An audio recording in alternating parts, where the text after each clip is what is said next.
100% sure like yeah, or distributed systems, but something like that. You've done the bachelor, right? And are you also thinking about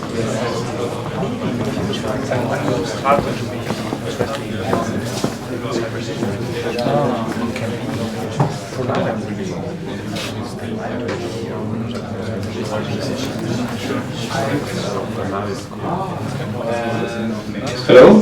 Hello, can you hear me? Great. Let's start with the event. So, welcome everyone to this IoT and blockchain meetup. My name is Claudio Birge. I'm a developer at Swisscom Blockchain.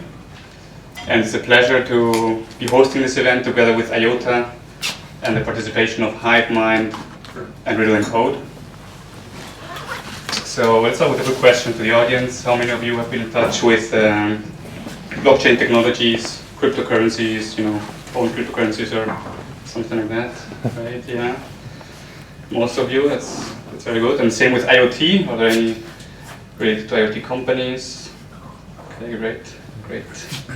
So yeah, I came across the Bitcoin protocol several years ago, and I was immediately fascinated by the technology and how it is how it can be completely decentralized by also reaching full consensus without having any third parties, right?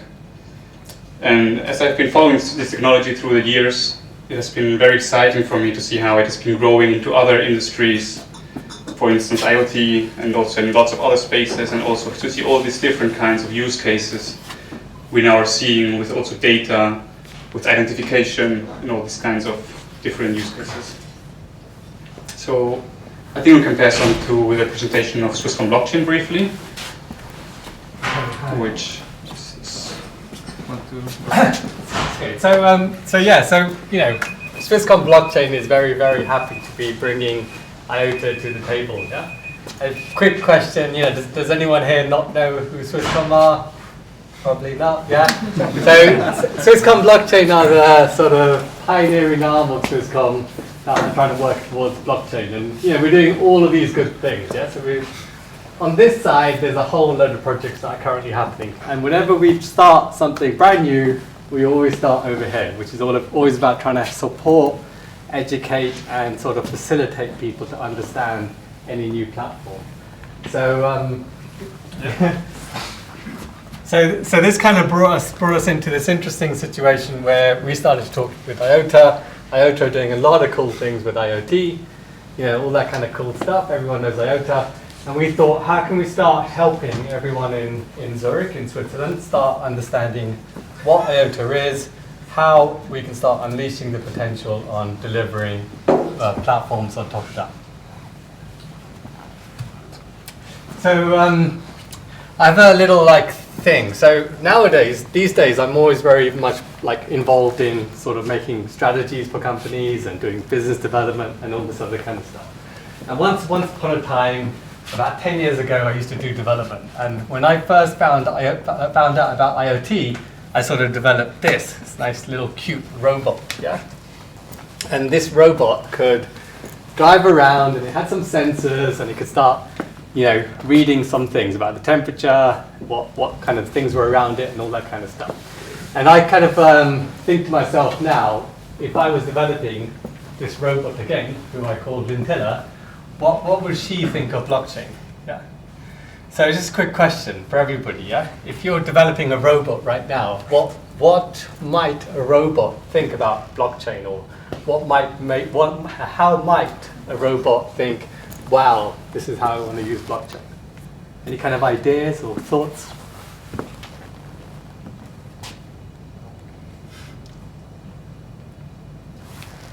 No? Why did it take them so long to figure it out? Maybe Figure out what? Sorry. To invent the blockchain in the first place. Okay. That's a long question. The short answer to that is it didn't take them a long time. Blockchain it was started in the 1950s, if we're really honest, if you read computer science books, yeah? It's this evolutionary thing of everything to do with computer science. So the minute when the really simple question is when did cryptography begin, and that's kind of where blockchain began. But when we're thinking about a blockchain, we're thinking about IoT, right? If I was going to think about Lintilla, right, my beautiful little toy robot, if she's driving around Zurich and collecting lots of data, what could she start doing with this data, with the blockchain? Put them on the HiveMind platform. Well, and later on sell the data or make it visible to others. Yeah, exactly. Any other thoughts? Sorry, there's another hand there. So if I think about it, and I kind of think, so Lintilla could drive around, cruise around town, pick up lots of data, start thinking about who else might need that data.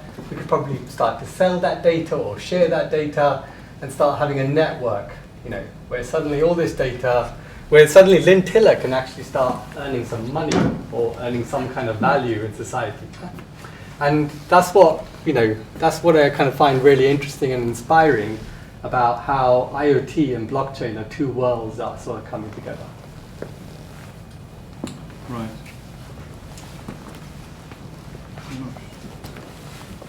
So the agenda for today, we have 3 presenters today. There's Kevin from HiveMind. HiveMind is an IoT company.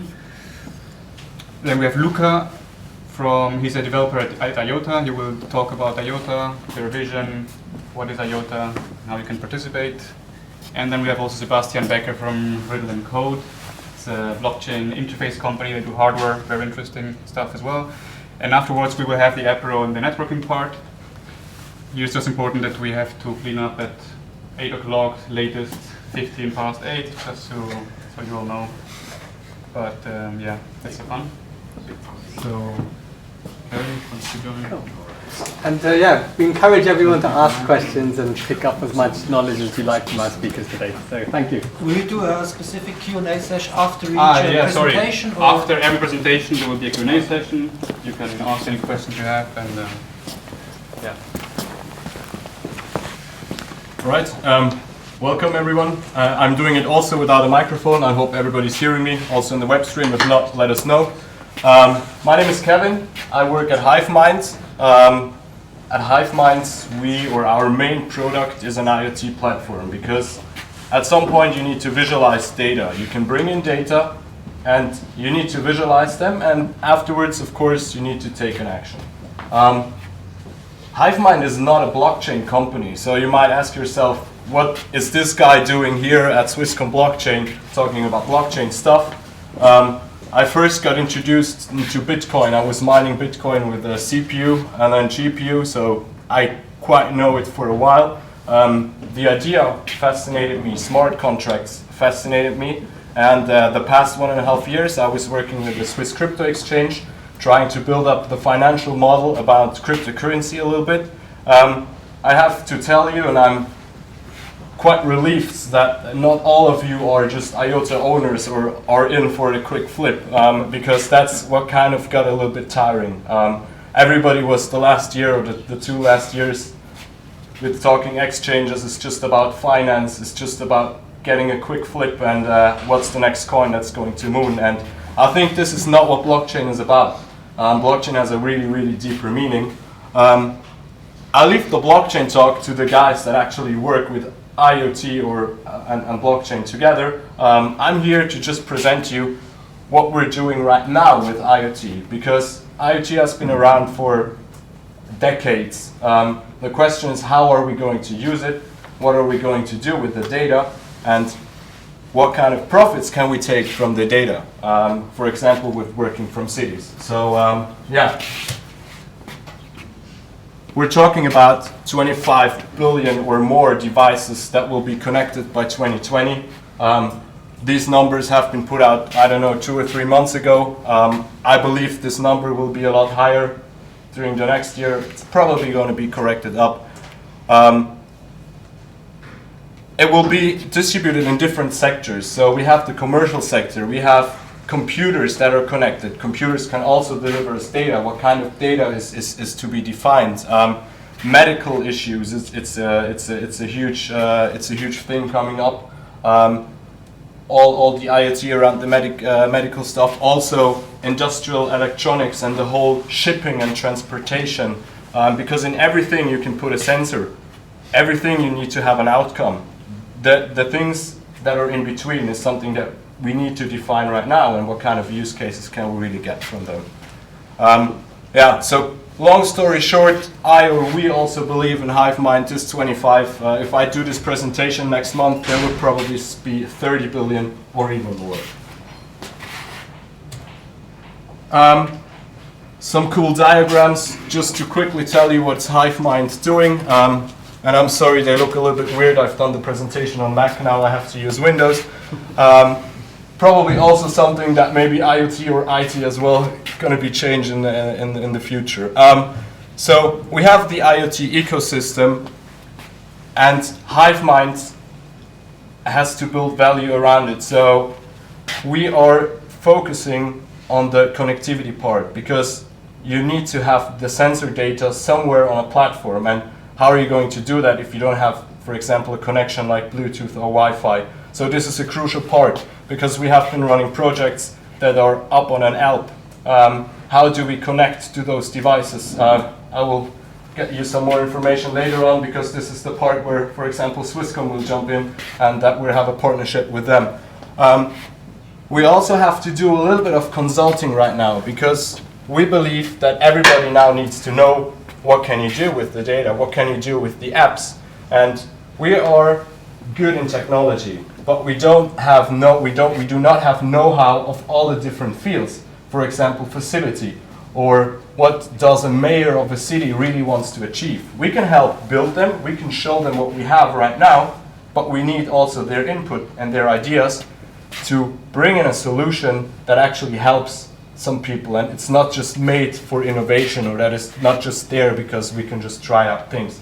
So the consulting part, or the education part, is in our opinion something that we really need to focus on right now, because we have to bring in the use cases closer.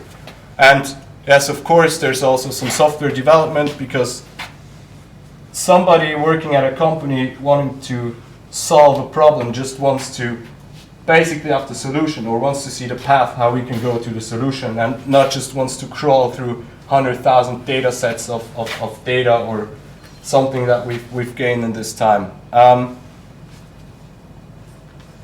I don't know, do you know what the HiveMind platform is right now? Probably not. So we are focusing on building one single platform, bringing in the data from devices, from different sensors, from different data sources, combining them together, having a rule engine, because obviously you need to do something with that data, because it's cool if you know your building is 27 degrees hot, but yeah, you do want an outcome out of that. So the platform is input of data. I will have, yeah, there we go, I have another slide, perfect. This describes it perfectly. Here you have different types of sensors, heaters, tractors, vehicles. They all deliver different data sets of data. We don't really care at HiveMind how the data are coming into our platform, because this can be GSM, this can be a LoRa, for example. Swisscom also has a very broad LoRa network. It can be also others, because there might be sensors that are running 10 years or longer, and we kind of need to put them into our new world and need to connect them. So we are very strong in this part. When you have a sensor, temperature for example, I know maybe for some it's quite boring, but facility managers need to know how warm is their building, how was it the couple of days before. So they want to input their data, for example, by API from a different system, or whatever they like or have running. It doesn't really care in here, because we have the gateway, we have the connectivity gateway to bring in all the sensors data in it. We have a database to store all the data. We have a brain, which is the rule engine. And to be quite fair and honest, there are probably companies like Microsoft, AWS, maybe Swisscom in the future, that will do a little bit more with AI. We're not focusing on AI, we're focusing on getting information onto the platform and then do something with it. So once you have the data on the platform, you need to do something with it. So it can be either streamed to the blockchain. I'm going to sell my data the car is collecting to the blockchain. Or I wanted to have it on a third-party application. Or I just want to have a simple front-end app tells me what doors are open in my building, how many people are passing around in my city. And maybe I do also want some notifications. But this is also something, every use case is different, because not everybody needs to have the same information, or not everybody needs to have the same outcome. And this is something that we're building in here.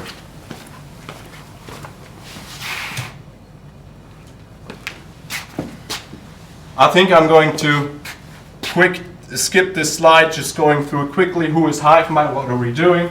It's a Swiss company, founded last year, 2017, by a team that has already met like 5 or 6 years ago, and they were always talking about IoT. And one day they thought, now it's time to do it. So they founded the company. 16, 17 months later, we're now 23.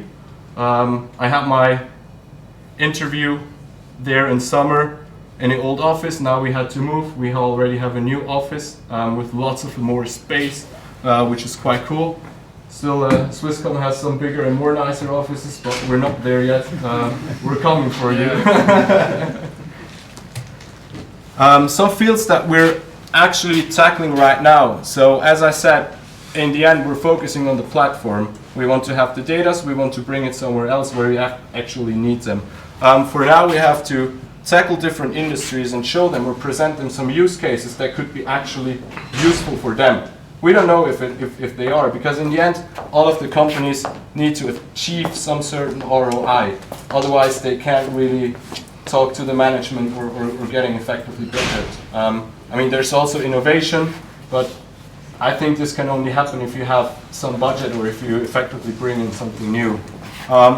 So one thing that we're focusing on pretty strong is smart city and also smart building. And we're not leaving out the other topics, but we are only 23 people, so we need to focus somewhere, otherwise we can just tackle all of the industries, but we're getting nowhere. We need to figure out the use cases, we need to figure out use cases that can be used for multiple occasions, for multiple companies, and not just build one by one.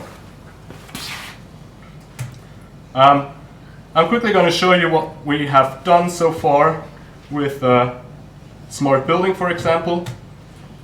We have a client, ISS, that works with us. We were able to put their cube that they have in Altstetten, which is a 7-story building. We've kind of visualized everything. Now the facility manager has a 3D model of the whole house. This is just one web app seeing one meeting room. You see the different types of sensors. You see, for example, the CO2 values. You see humidity. And this is just a small piece out of this data set that we effectively have. Because in a huge or large company, there might someone be that is just responsible for meeting rooms, or there's somebody just responsible for cleaning, for example, and they just want to see specific applications and tasks. So one example that we have for smart facility are toilet cleanings or washroom solutions. So you all know there's some ticks in the bathroom where people make signs that they've cleaned the bathroom every 24 hours, for example. But in most of the cases, they don't know, was even somebody in this washroom? Does it make sense to clean it? Does it make sense to do something? So one use case for them is just a basic people counter, but it gets an alarm out once a certain threshold has been met. And this notification goes out to the facility manager, so he knows, now I need to clean this washroom. And this can be, of course, extended.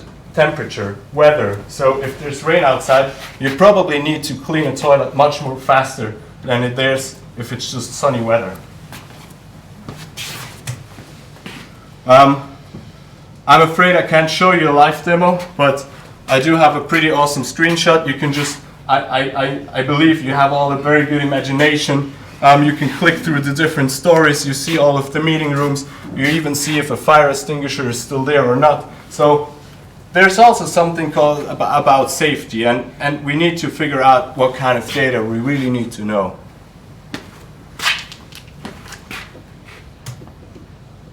This is another application for smart building. There, again, that stupid people counter.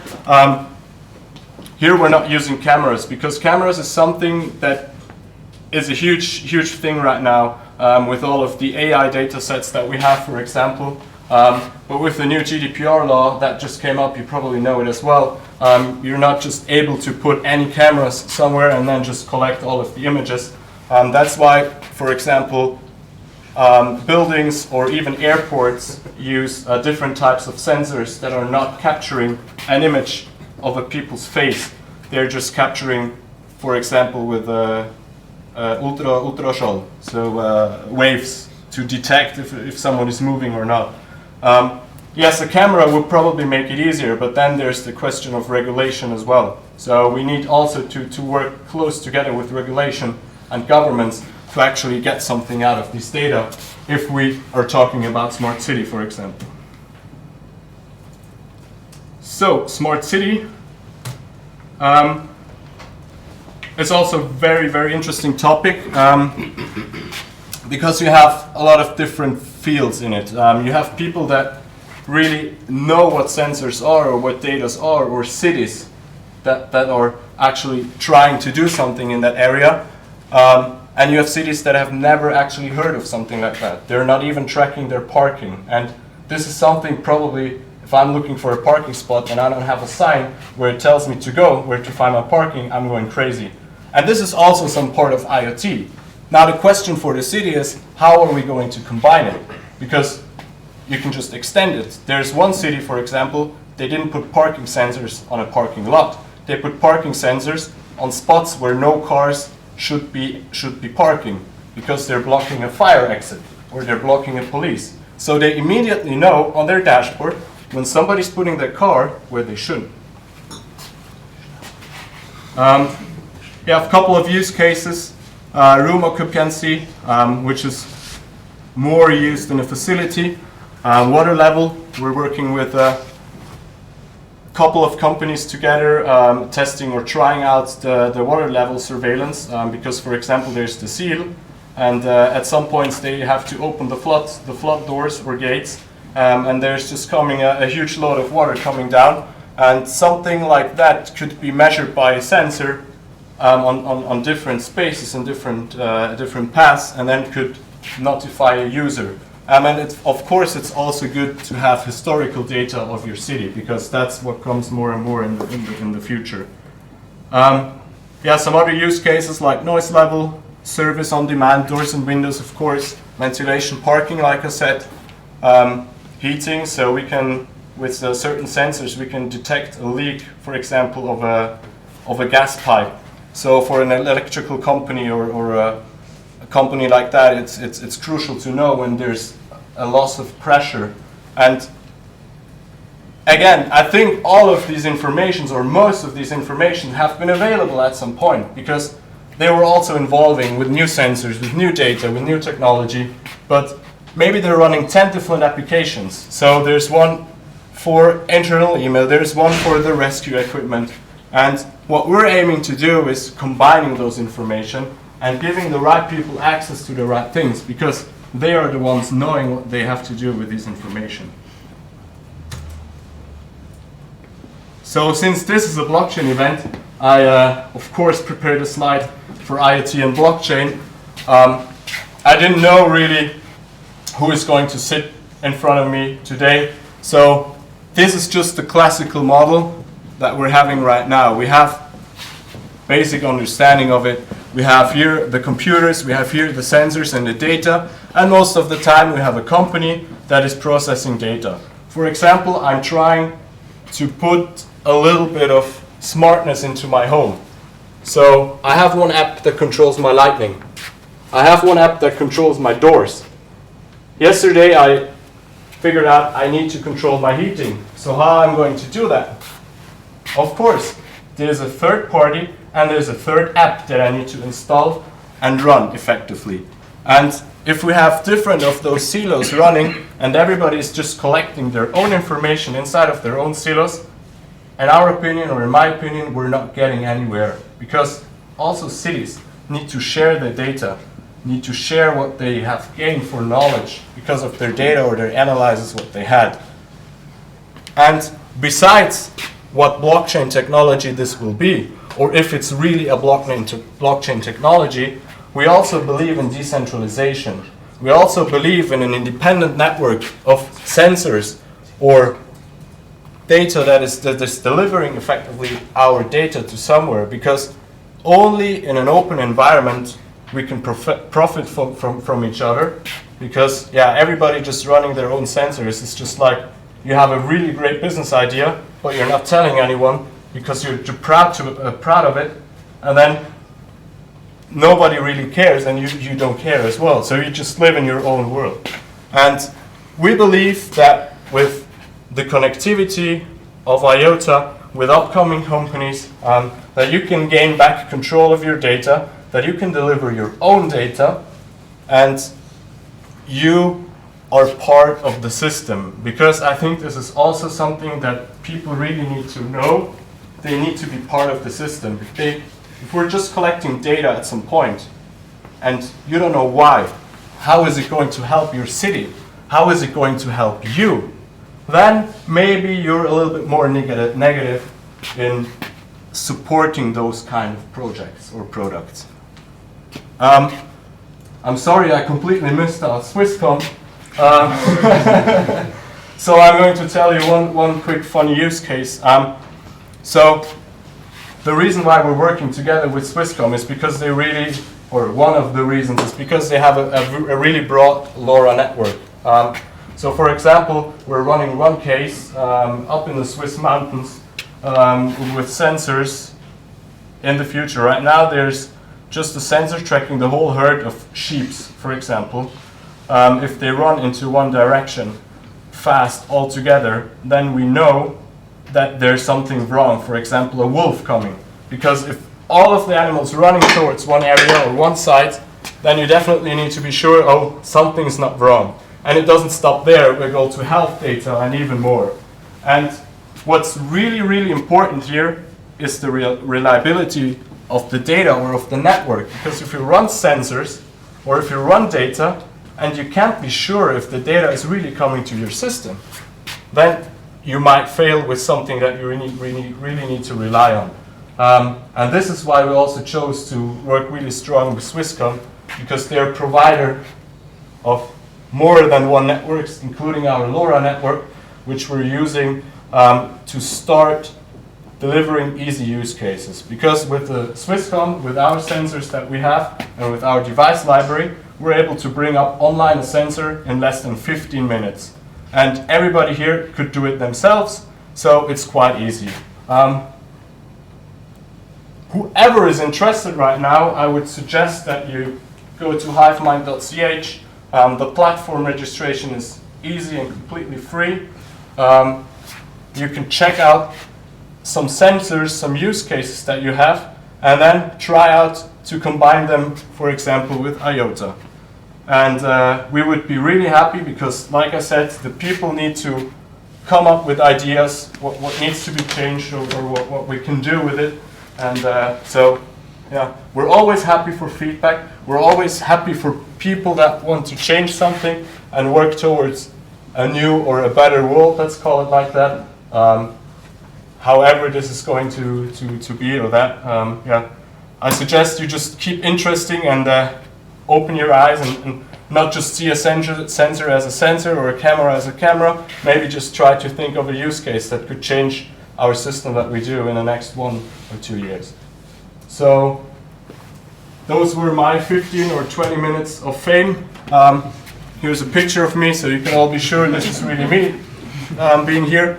I'm a business accelerator at HiveMind. So yeah, if you have any idea or if you do want to something with us, we'd be more than happy to connect. And yeah, we're also a Swiss company, straight out of Earlycon. So yes, you can also visit us in our facilities. I hope that HiveMind is now a little bit more in your heads, what we're doing. what we're trying to achieve. And yeah, thank you for listening to us and to me for the last 15 and 20 minutes. And also thank you for IOTA and for Swisscom for having us here. Thank you very much.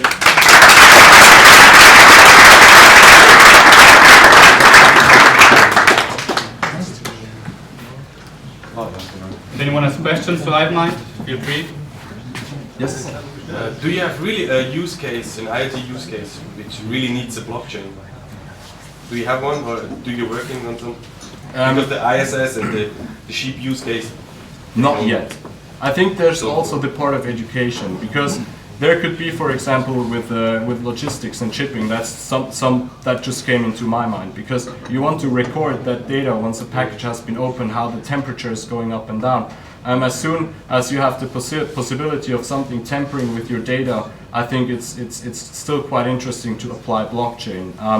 For us, it just wasn't interesting because the market is not ready for an application like that. We need, like I said, to educate a little bit more. How can blockchain really help saving data, bringing data more reliable to us, for example? And I think most of the companies are just not ready yet. We need to come or tackle them with new ideas and maybe already existing applications. And I mean, yeah, blockchain, even we had a really tough year last year, and yeah, this year as well. I think it's still in a really early stage, and if we're talking about blockchain, we should just all forget what the prices are right now, or what everybody else is talking about it. We should just embrace the technology and see what kind of use cases we effectively get from them. And I believe that there will be more and more once people get broader understanding what blockchain really is.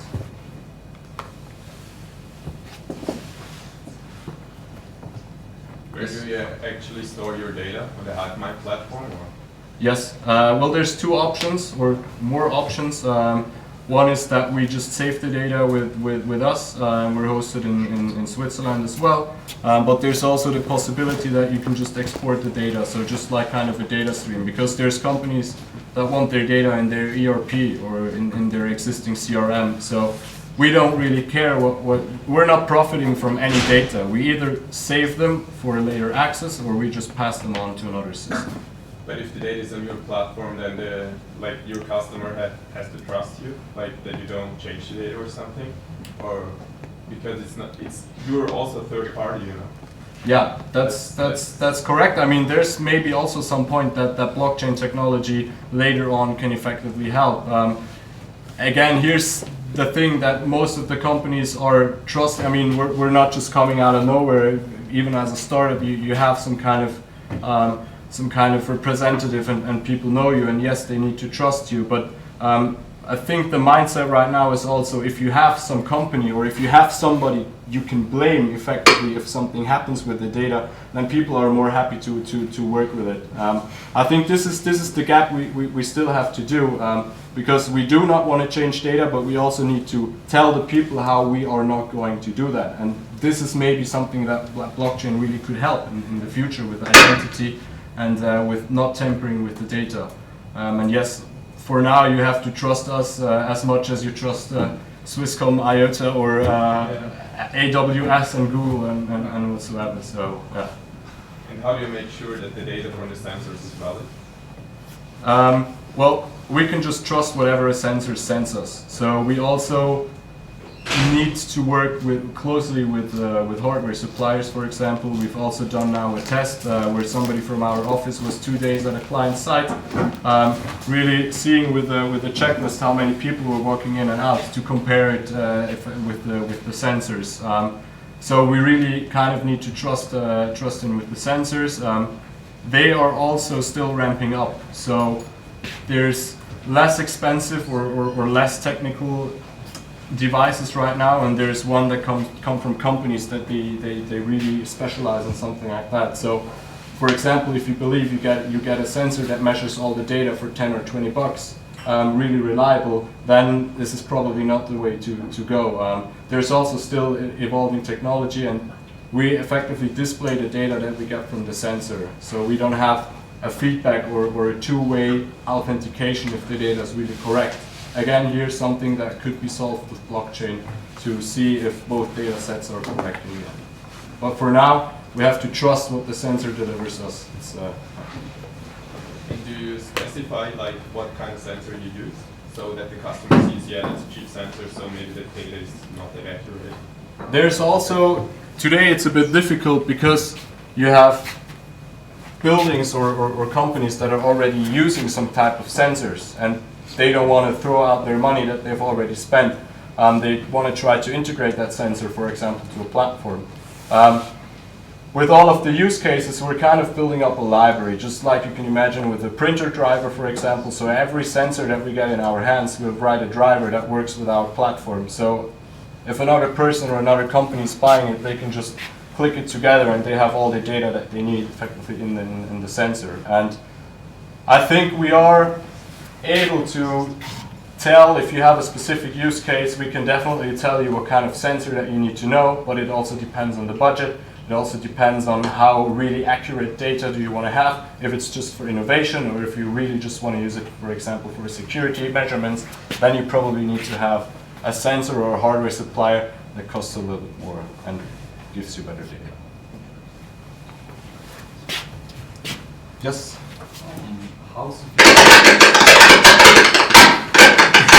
I didn't do anything. I don't know where it's coming from. I mean, the mics are off. Yeah, I'm sorry, it wasn't me. How sophisticated is your rule engine? Are you able to do arbitrary computations on the data streams that are coming in, or are you somewhat limited to like event sourcing, like saying X, Y, and Z happens, so this is like a bad thing, so we send it on to the... We're not a big data, or we're not an AI company, so we leave that to the people that really have a large team and a lot of resources. But to really get to know the use case, just like I said, you can all imagine just the facility manager. He doesn't need a real analyzation of the streams yet. He just needs to know whenever he needs to do a certain type of action. And also, we're just 1.5 years old. Maybe this is something that we'll add in the future, but as I said, we don't just want to do like 10 or 15 different projects. There are companies that can analyze data streams probably a little bit better than we do right now, but it's not something that we hide from. We do want to put the gateway, so if you're using, for example, Microsoft to do all those data streams analyzations, we want to make it to you as easy as possible. We want to help you to bring in the data, the connectivity, and maybe in the end work together with partners like Microsoft and integrate their own solution directly on our portal. It's not something that we call as we're the big data or AI company. That's up to the client or the customer. Yes? Do you have a case with temperature and freezers? Have you worked with sensors? Yes, we have one. I think it's not a productive one yet. It came just more out of a fun situation because there was a company that the employees, they had a freezer and the fridge where they could just put in their lunch and their stuff, and some people kept forgetting to close that door. So they wanted to try their first steps into IoT. So what we did is just to place a sensor in the fridge, one door and one temperature, so we were able to notify once something like that happens. We're not having something really productive right now. We're working with a client that works with a pharmacy, for example, with medical stuff. We're working on a box, or with a partner together on a box where you can just do shipments. It's tamper-proof. It should measure the temperature and more. But this is not something. I mean, there's also companies just specializing in logistics. We just want to show what is there, what is able to do. So there's not really a productive use case for the temperature. Although I think leaving the fridge open or closed is also something that some people could be pretty interested in. Yeah, I think we can continue. Thank you very much, Karen. So, Luca, if you want to join on the stage. So, Luca is a developer at the IOTA Foundation. Also important here is also Holger. He's a director of partnerships. So, if you have any interesting projects working at IoT or just interested deeply in IOTA, you can reach out to him afterwards for sure. So, sure, please. Thanks. All right. Here. Yeah, so my name is Luca Moser. I work as a software engineer at the IOTA Foundation since September 2018, mainly in the client library team. So we are developing libraries for you, the developers, to interact with the Tangle, with our technology, and facilitate all the features we offer. So a little bit about the foundation. We are a non-profit organization registered in Berlin, in Germany.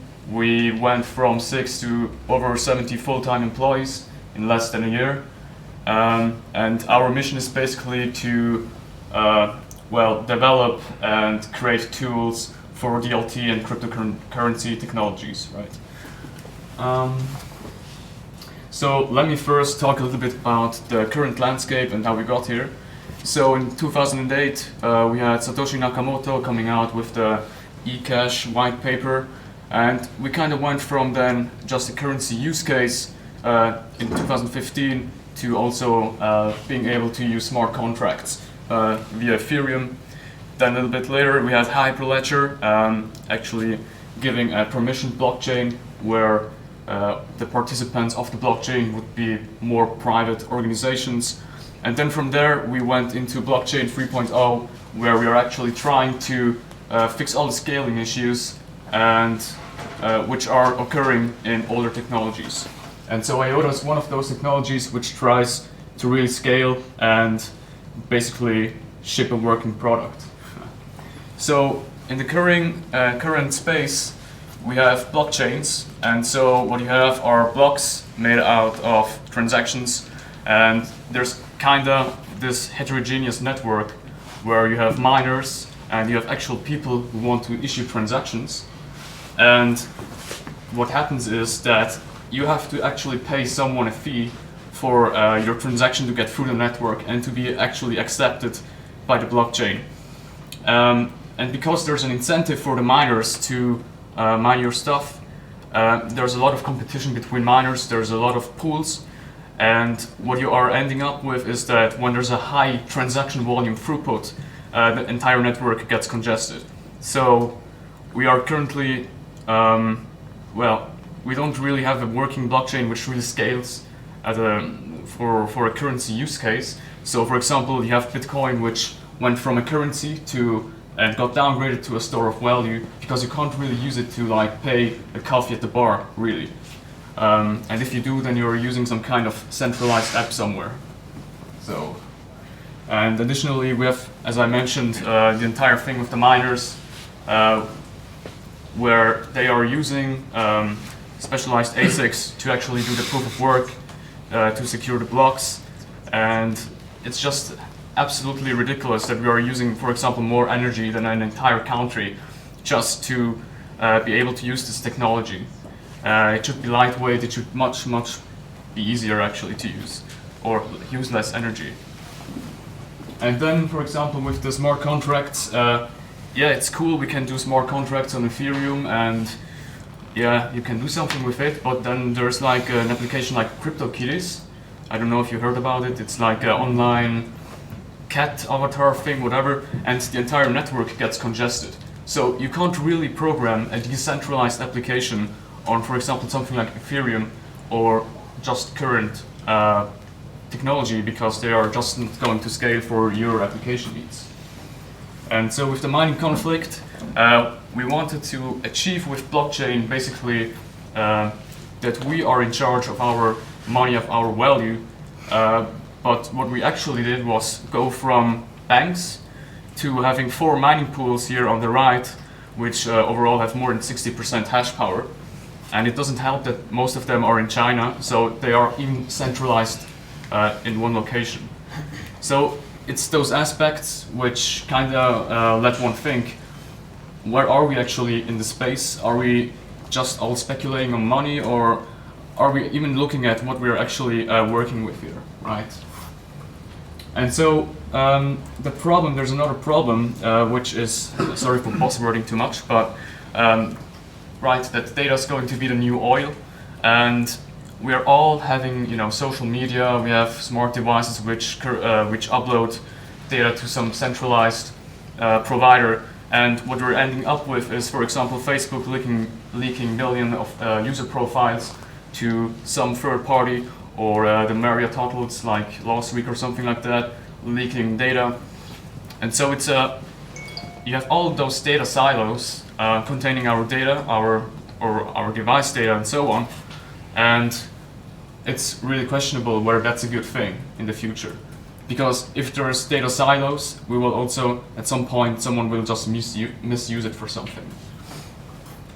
And then it gets even worse, so that's not entirely in line with what HiveMind said before, but now we have 100 billion IoT devices by 2025. And so if you think about it, if we have all like about 12 devices interacting with each other or with the internet and so on, we will just have even more data in data silos stored, and that's not really a good thing.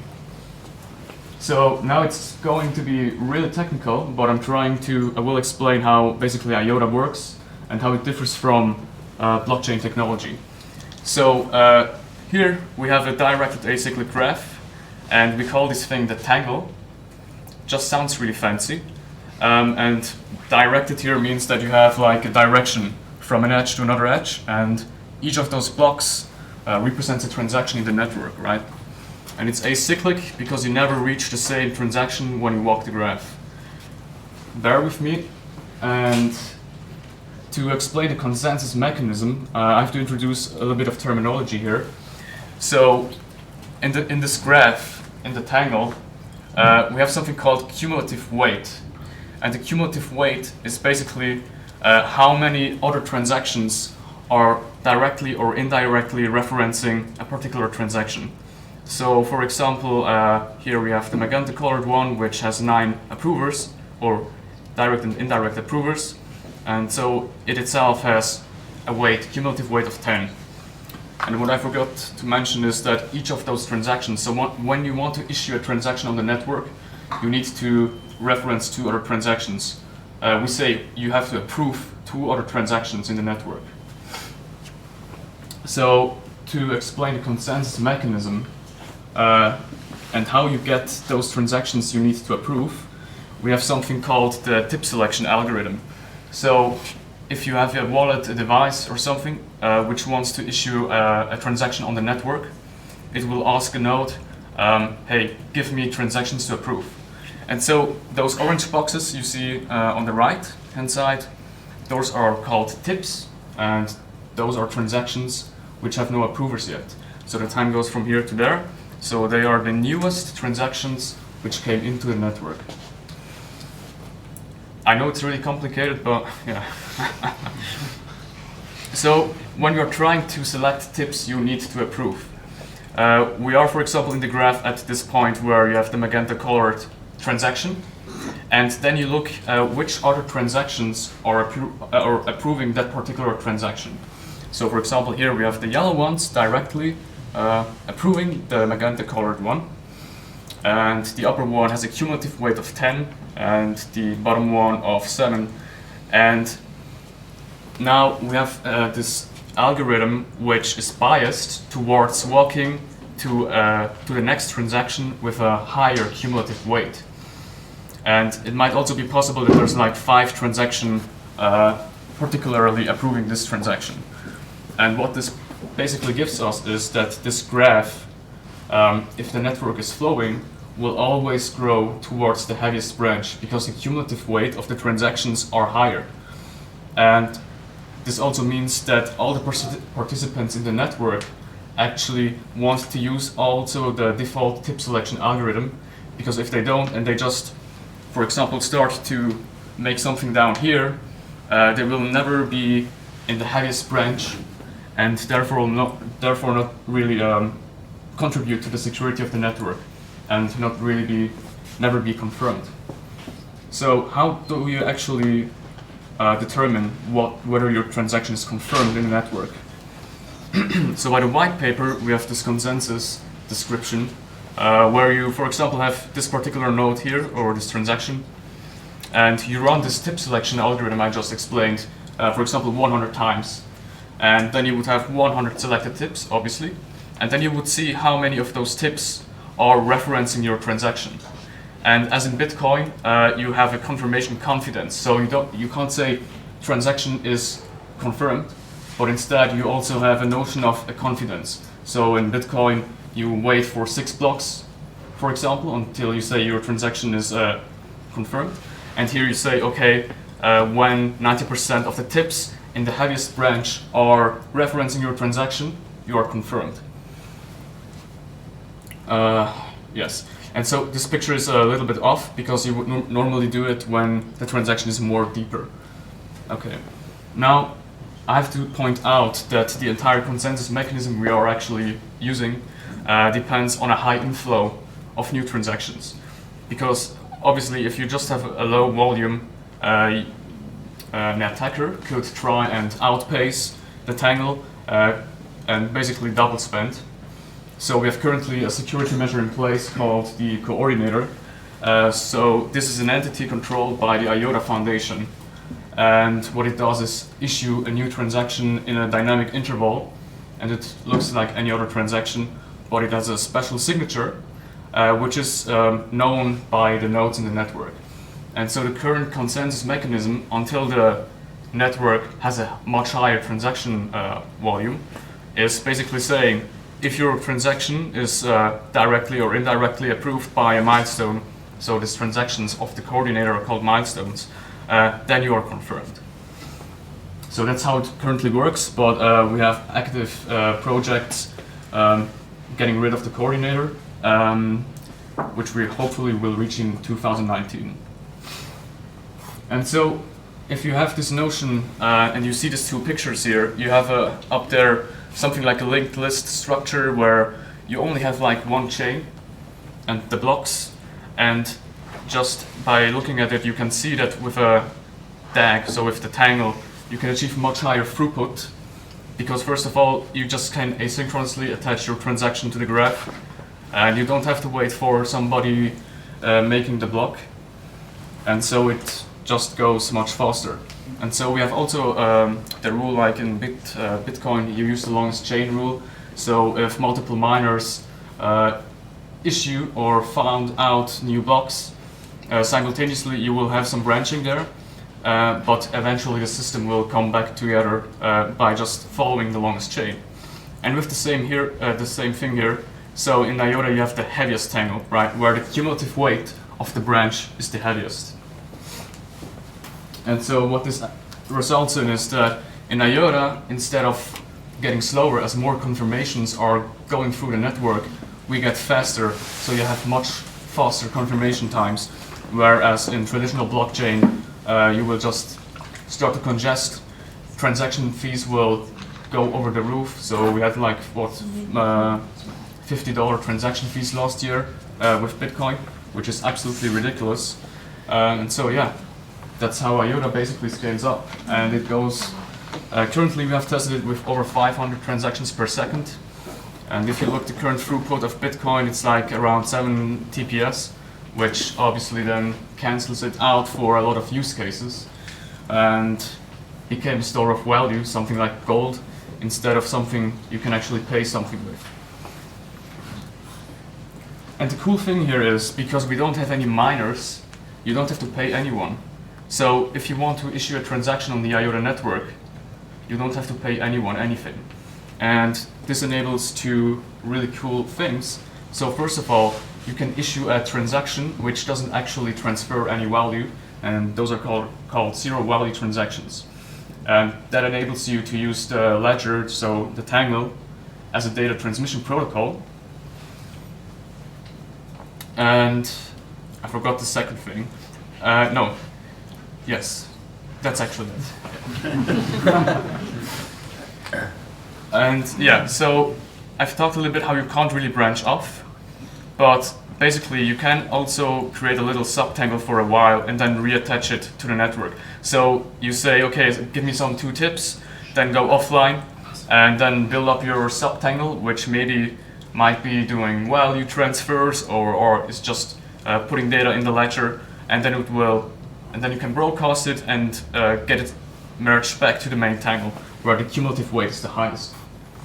Okay, so Now it's going to be really we are going more into the future, but at some point we will probably end up having autonomous devices. So, for example, cars, and cars will probably have something like an IOTA wallet, and so the car will be able to park at a parking lot and pay directly. It will be able to charge up for energy autonomously. So imagine you are sitting in your office and your car is driving around passengers, for example, and they will pay your car with IOTAs for each driven kilometer, for example. And so we also are going a little bit into the smart city thing. So we have neighbors having solar roofs with excessive energy stored in the batteries, and we will, so for example, an autonomous car will park at a particular loading station, charging station, and will pay the charging station with IOTA while you're in the office. And for example, the car passing the toll station and automatically paying, or the bus there going and driving around people. And I'm not totally making this up. We will probably sometime reach this, so we will have cars which really run fully autonomously. So this is a car from VW which is going to be launched in 2025, something like that. It has no gas pedals, no steering wheel, nothing. And something like this could, for example, be equipped with such an IOTA wallet. And if you really think about it, so we have this Internet of Things, and we're always talking a little bit about sensors and them transmitting data. But we don't want them just to transmit data around. We also want them to be able to actually pay each other. So this is a new word, the economy of things, right? Where our things are able to pay each other for goods and services instead of we humans doing that. And so there's, for example, some use cases where let's say you have an autonomous drone which flies around, collects certain weather data, and then it would be able, with the IOTA technology, to sell it off to some other party. So we have specialized protocols on top of IOTA which facilitate, for example, private data message streams and so on, called MAM. And what we are actually trying to achieve with IOTA is having these two things in one protocol, right? So for them to be able to communicate with each other, but also pay the other party, right? And so we have also our data marketplace with a lot of participants on the right, where which is going to be launched later, basically. But you can already visit the site at data.iota.org.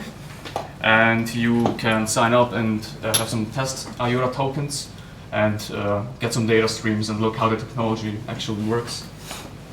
Then we have recently released the Trinity wallet. We have a terrific team at the IOTA Foundation which really ensures to develop a really good wallet.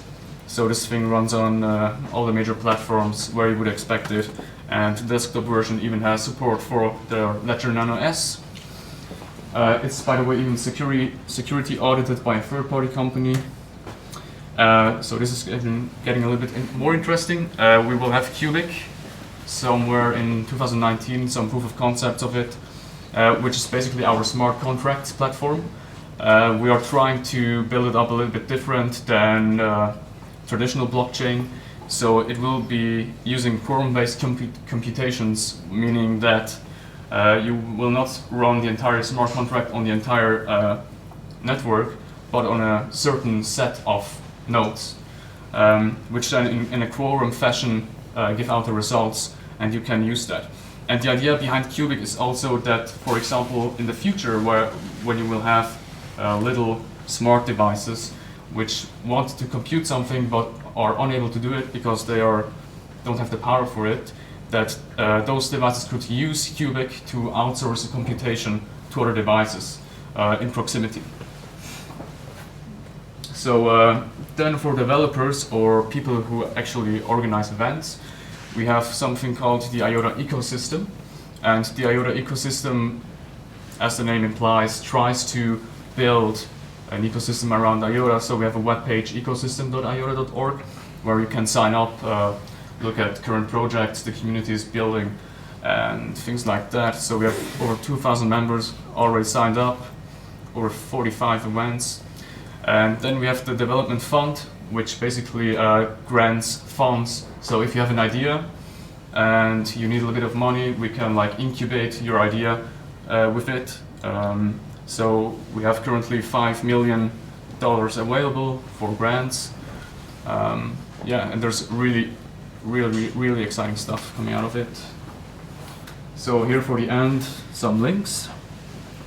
So if you want to have a visualization of how our network looks like, there is a tangle.blunt.de where you can find some visualization how actually the network grows, like the Tangle structure itself. So thank you very much.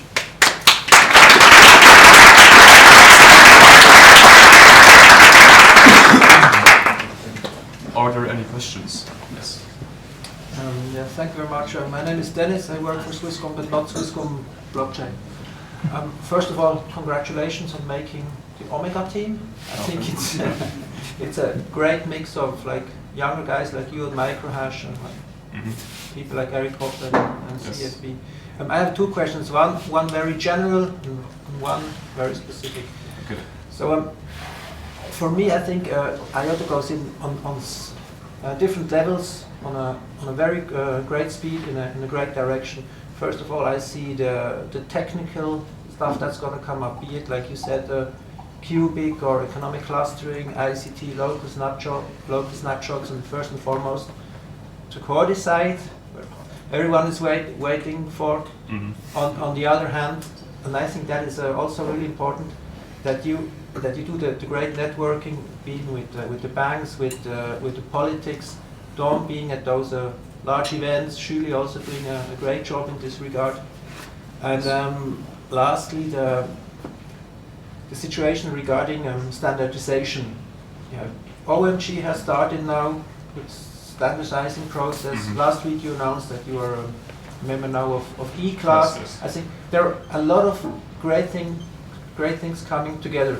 And Richard Soley said once in a talk, 2019 is going to be the breakout year for IOTA.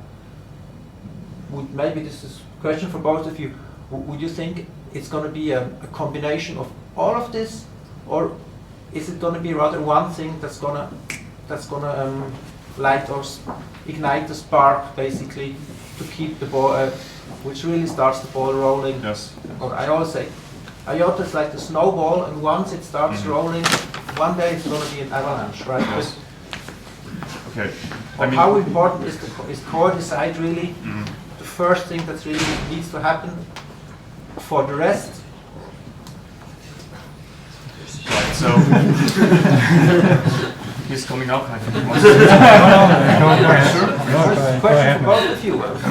I mean, if you're in this DLT space, right, and you have to work with all those standardization companies, right?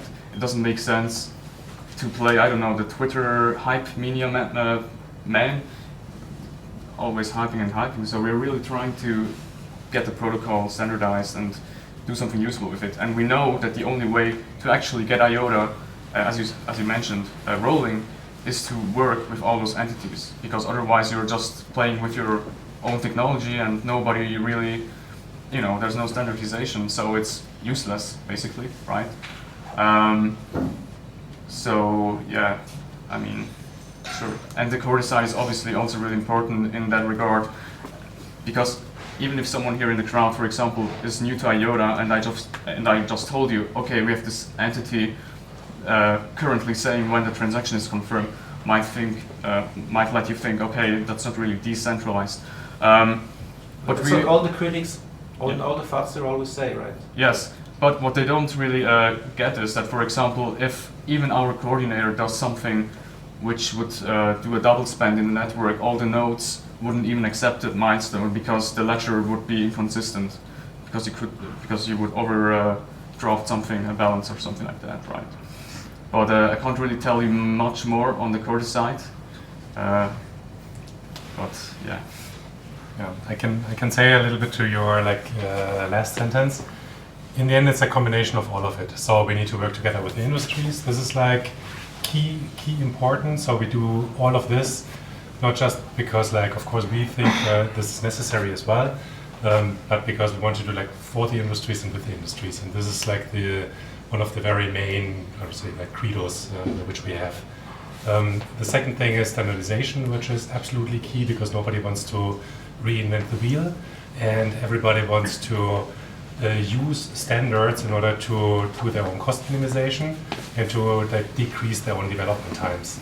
And so also the partnership with eClass has been a very important milestone. There will be some follow-ups to this as well over the next months. But just imagine eClass has over 3,000 companies which are using this catalog, and integrating the eClass catalog together with IOTA and suddenly giving all of these companies an opportunity to say, hey, the access to other machines is standardized. They can query the properties of them. They can ask other machines, hey, dear machine, do you have this module installed? Do you have this functionality? And then immediately be able to use a standard format to discover this and communicate and even exchange value. So this is incredible opportunity in the end. And the same goes also with OMG. So standardization, absolute key factor. Working with the industries is key factor, and industries not only the ones what you heard about in the media, but also with Sebastian with Riddle&Code. So he will of course have his own presentation, but to start at the hardware point and be able to capture the data and sign the data into the tangle where the data is starting to exist, and then having this whole value chain over the tangle, over the application, up to the business, up to the business service, and so on, and make sure that all of this is immutable. This is just fantastic in the end. So this is why we're also working together a lot with the hardware integration level as well as with these big industries who bring in their requirements, to which then we also get in a very close feedback loop, and then develop IOTA so that it works for the industry. I have a second question, very short. I accept if you tell me let's discuss it afterwards, but I think it is really for every IOTA enthusiast, it's burning under the nails. Maybe you can think of what I'm going to ask. The Semco incident. No. Is it because you read different things, and it's very very nasty situation actually for the community, I think. Would you reckon it if the Semcos actually did patent Nikita? Do you see this as a threat for IOTA or not? Also, I think everything regarding the Semcos, it has been stated, so I don't really want to warm it up because it goes on on Discord for the last 4 days or something like this. So I would rather say, okay, everybody can read what has happened there, draw a line, everybody should come to his own conclusions. I mean, we can discuss after it, of course, but I think everything what needs to be said has been said, so no sense to warm it up again. Okay. Sure. IOTA has the claim to become the industry standard for machine-to-machine payments, and Yes. do you think that is achievable with such a high price volatility? Because if I'm a holder of the token, and I think, yeah, maybe in 2 weeks the price could be doubled, so why should I spend it on a payment? Sure. Can you maybe elaborate on that? I mean, if you're in the current time, right, yeah, you would definitely think that. But it's also important to realize that once you actually get devices and really build something on top of it, at some point you will reach such a high volume on people transacting with this thing, so that you will reach the same stability with which, for example, a forex currency has, right?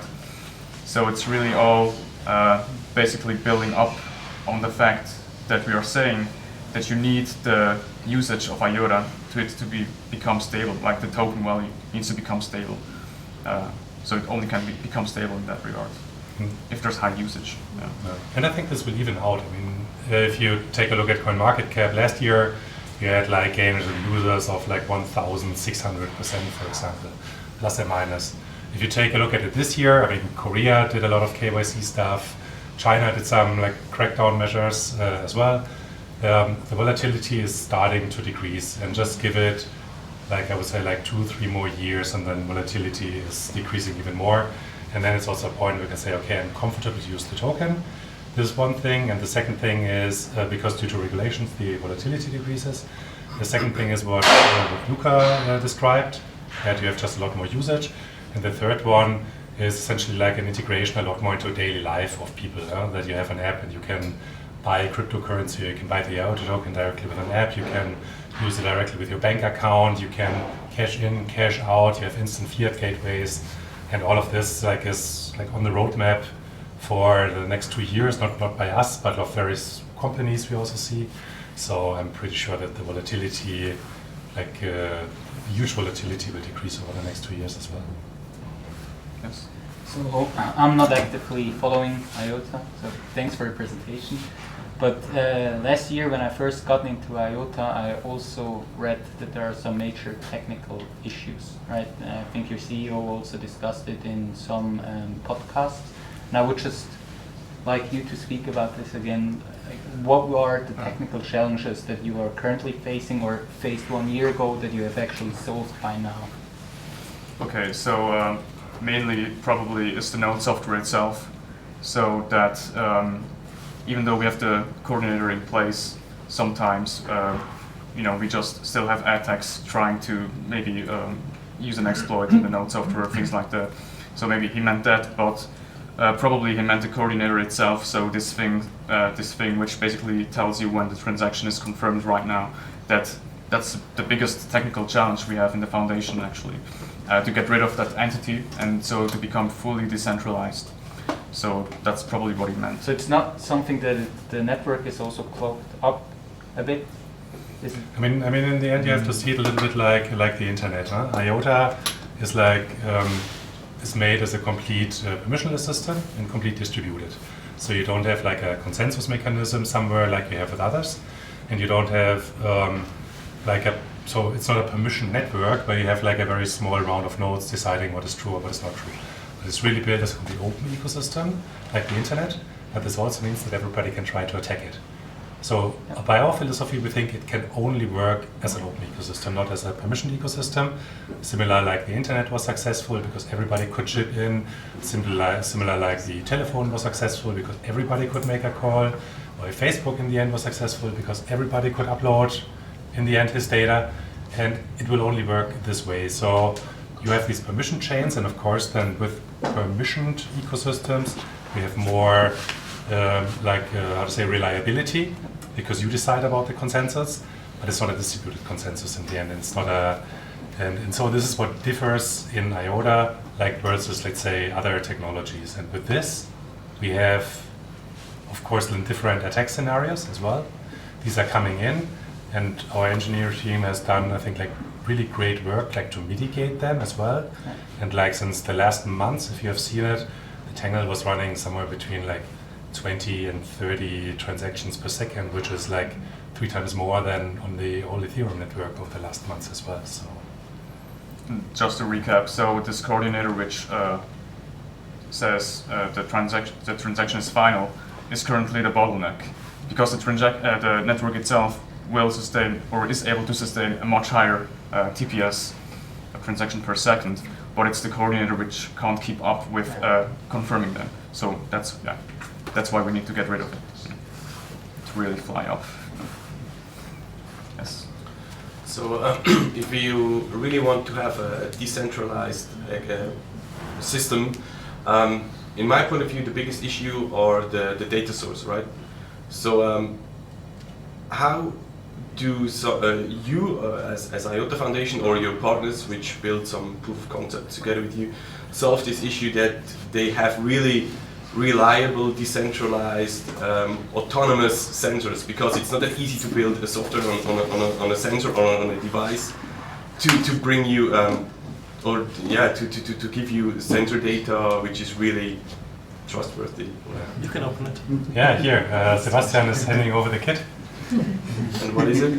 Thanks. These are hardware sensors. So this is the old garbage in, garbage out problem. Yeah, exactly. And of course, if you send in already temper data, you will have temper data on the Tangle all the time, like in every other technology as well. So it's really important to capture the data and sign the data already where it's created. And this can be done like with hardware, like you're having it like in your hands at the moment.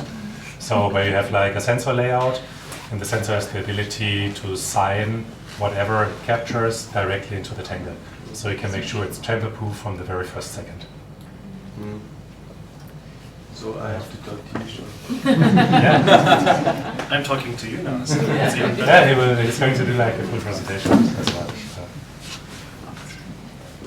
Yeah. Question actually I really liked about paying with the IOTA and how the stability of the price is affected. Do you think with Cubic we could create a stablecoin? You should be able to do so, yes. But how this is going to be work exactly has still to be laid out, right? Yeah. But do you think that the Cubic will be enough, like, okay, enough possibilities to do that? Yes. I can't give you estimates when it's going to be able to do that. Would economic clustering help with this issue, as far as I understood it? Economic clustering is more of a concept of trying to scale IOTA even higher, not for price. Not mainly, not with another token, but with the native token. No. Yeah. Yeah, I have a follow-up question on this side. And as you mentioned, the volatility will decrease by the more usage and of the instant fiat gateways. Well, as you mentioned already, it's like for the autonomous cars and for micropayments. But those are two things, because even if it's fiat gateways or anything, it will, somebody on that side will always wants to make money with it, right?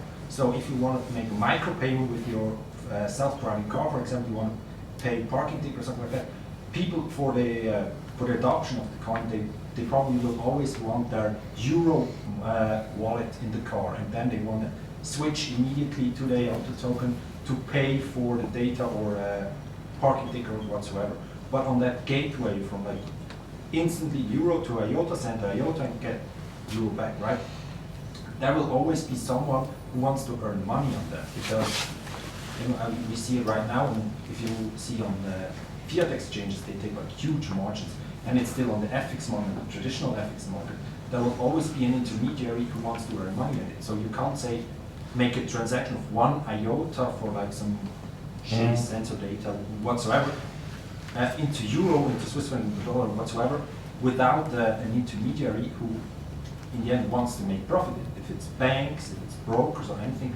So how do you want to like solve that issue of an instant fiat conversion from wallet card in euro, Swiss or whatsoever to IOTA and back within milliseconds, because traditional banks right now, even in Switzerland, we are one of the overbanked countries, and if you think like in India or something, where banks are much less on a technical standard, where we can't do like immediate transaction for that, even not without costs. There's no real like miracle to solve this. In the end, it comes down to how many people have access to it, how much volatility do you have in the end in the market due to having mechanisms like what we currently have, like wash trading and so on the exchanges.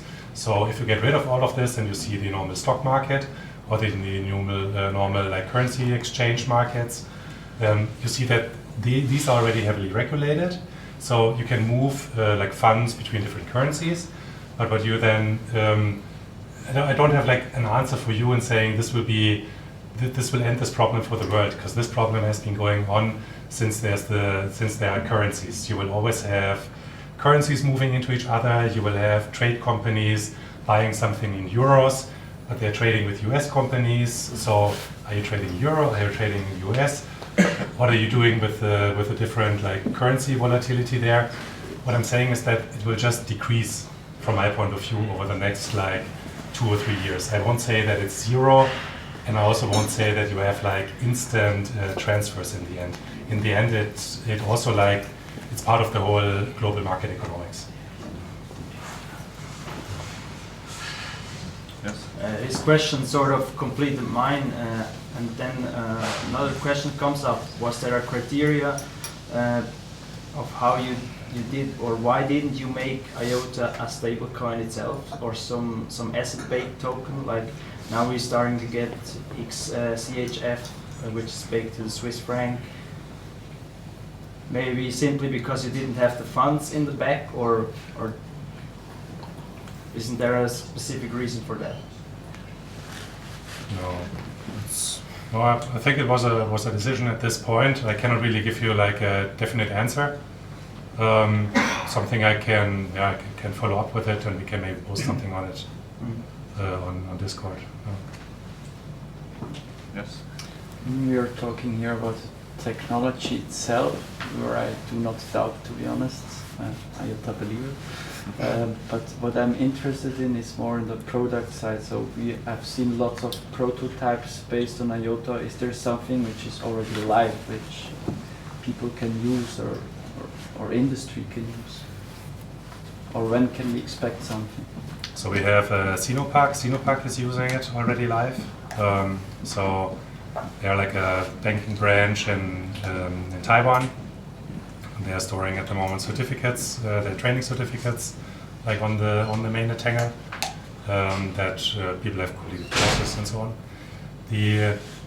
And we are moving more and more into this really like production scenarios. So what we are also saying is that we really don't want to do like more POCs, which are in the end like for the paper bin, but that we are like very interested in really seeing real testbed deployments, that we want to see prototypes, and that we want to see like production year scenarios or production scenarios of IOTA.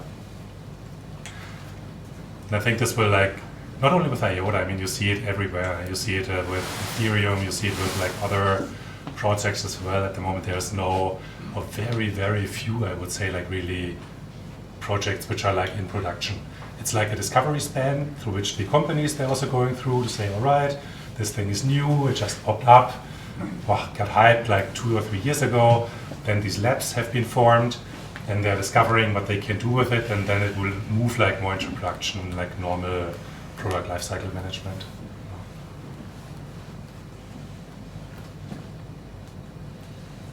All right. Oh, there's one. Last question. Just one technical question to the coordinator. Can you give us a deeper understanding how the target solution will look like to get rid of the coordinator? Given the current situation we have, I rather not. Yes. Sorry. It's better not to. So we did a very detailed coordinator post. I don't know if you have seen it. It's like a 4-part blog series on our post, where we describe like the different challenges which we are seeing, and you have to like imagine that essentially like our founders, they started with a whole DAG concept in order to find an alternative to existing blockchains. This hasn't been there before, so this is the reason why we have like 20 scientists researchers working on it, why we are like recognized world leader also like in DAG research as well, to really create this open ecosystem in the end. We have, so regarding the question how to get rid of the coordinator, what it would look like, there are some scenarios we are describing, like some concepts. We have a lot more, like what we are discussing internally, of course, in order to make sure that in the end, when the coordinator is switched off, everything will going to be high performant, will be stable, and so on. But we have, you can read the coordinator post. We also open sourced the coordinator, so like the new coordinator, you can download it. You can create your own private hangar if you want. If you can test it, squeeze it, twist it, in order to take first steps also into DAG research, we would very much welcome this. We have an academic program as well for this. So yeah, and then it's like hard work of research, it's hard work of engineering, and once we are very sure that we have reached all of these milestones, yeah, then we will like tell the world and turn it off. Yeah. All right. Yeah. Thanks. Yeah. So thanks everyone, and.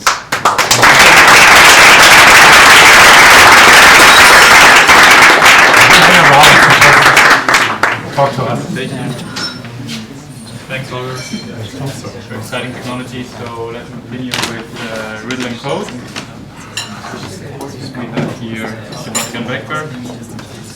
Should I use the mic or not?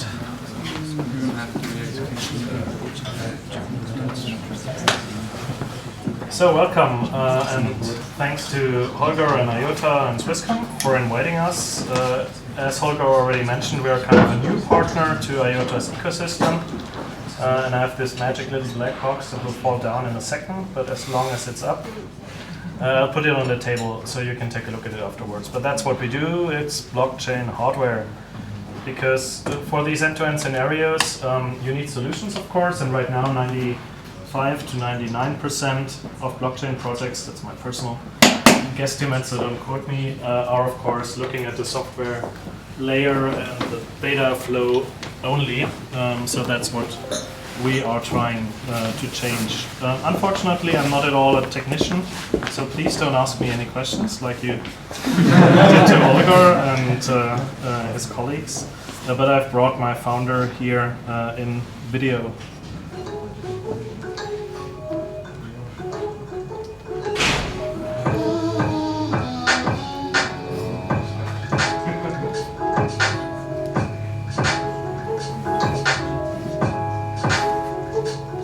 We are shifting into a very interesting time. The relationship between humans and machines is completely redefined.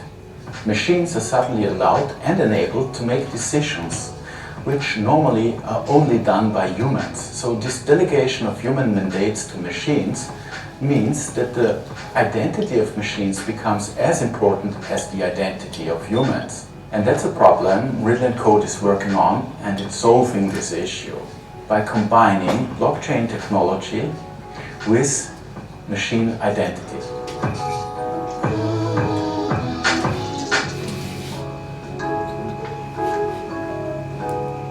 We are really focusing on giving identity to simple objects of everyday living.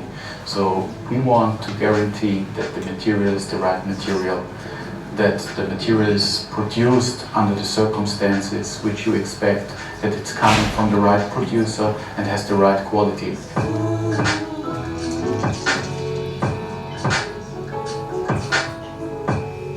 Crypto processors which are capable to operate blockchain algorithms are super small these days. So take for example this NFC tag.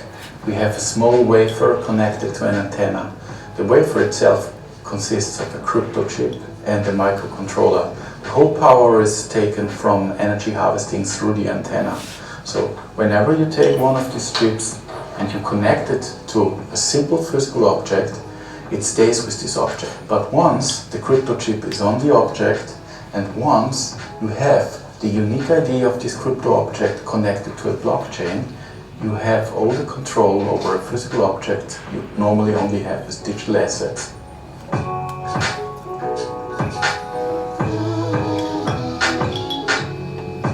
If you play this forward in time up to the year 2028, we will have chips with a dimension of 3 by 3 millimeter, which can be driven by solar cells 24 by 7, which offer us the power for cent of a modern mobile phone. So these chips can be built into a city at every square meter, and they will measure the hell out of everything. So what does it measure? Who will get access to the measurements? Who will get access to the sensor data? Who will aggregate them? Who will operate on this data? Who will reason about this data? And who will manage the data? So all these things are undefined. And if you want to define this, you need blockchain technology and you will need the capabilities of Riddle&Code to manage this for physical objects.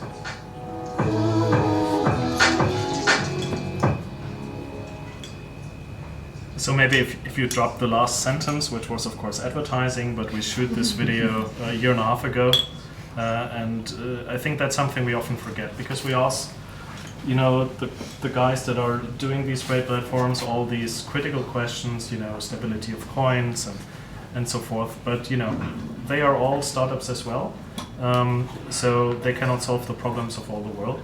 But we can try to make what can be expected from us is, and that's to close the ecosystem, to create end-to-end solutions that do not only work technically, and I think that's the challenge for next year, but that are also capable to answer the questions around business models. You know, what's the cost factor here? And that's where certainly blockchain or the DLT space needs to give some answers. We are focusing on the commodity or infrastructure part, and our task is to make these two spheres working together. So we have the eternal data realm, and we need to make sure that the garbage in, garbage out problem is solved for critical infrastructure and industrial processes. Of course, the blockchain, if we talk about hardware, is not something that is a cure-all. We cannot eradicate corruption or brute force, so you can of course destroy blockchain hardware, and there are various things that need to be assessed for each use case.